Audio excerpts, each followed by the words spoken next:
Shalom to you all. Welcome back to my YouTube channel, Black Victors. Don't forget to subscribe and comment and like. There will be more videos and series about the life of Moses in the upcoming weeks, so stay tuned. The title for today's message is Man Proposes, God Disposes.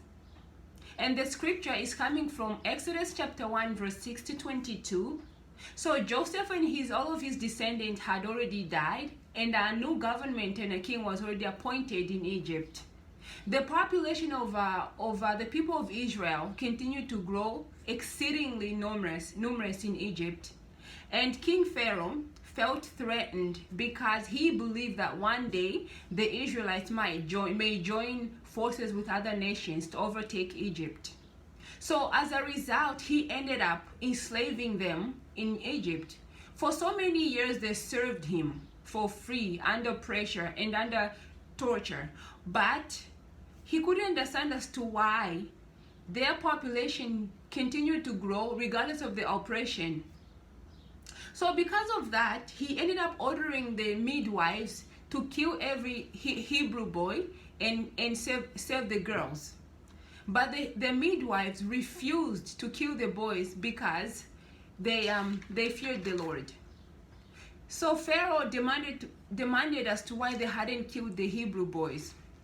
The midwives responded to him by saying, Hebrew women differ from Egyptian women. They are strong and deliver babies before the midwives arrive. That's why I'm calling today's message, Man Proposes, God Disposes. Because what you may propose against someone today, God may actually dispose it and overturn it into something else tomorrow. So King Pharaoh wanted to kill these boys, to kill the future of Israel, to kill the leaders that would actually help their own people out of slavery. But God had to work against him to show him his greatness and his glory. As Psalm chapter 33 verse 10 to 11 says that God extirpates nations and people's plans.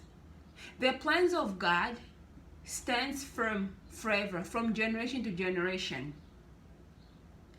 God maps out our lives and our path to our destiny before we're actually born. By the time we come out of our mother's wombs, God has already put something in place for us to be aligned with.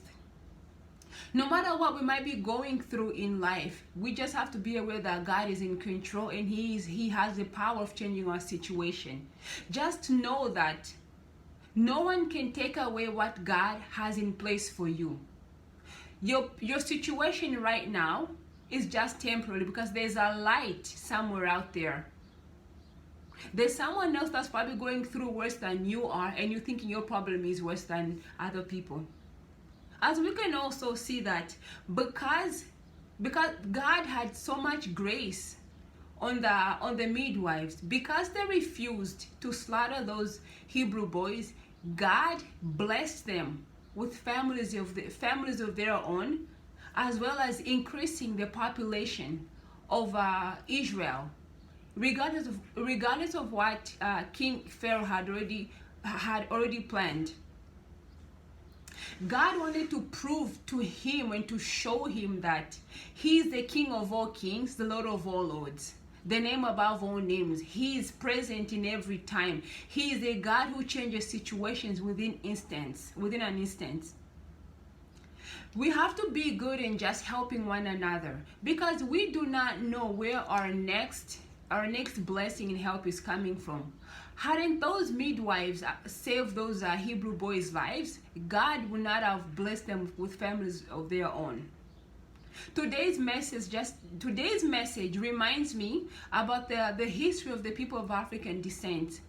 People of African descent who were colonized in their own nations, enslaved in their own nations. Their lands were taken away by foreigners. Some of them were actually sold into slavery in Western nations. But look at what's happening around the world today. That the descendants of slaves and those of the slave masters have actually come together and joined forces to challenge social and racial injustices.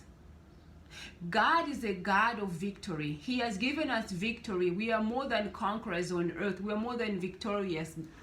More than victorious. God does truly disposes what a man may propose in your life. Know that your problems could be solved. Thank you for listening. Subscribe, subscribe, subscribe, subscribe. Thank you.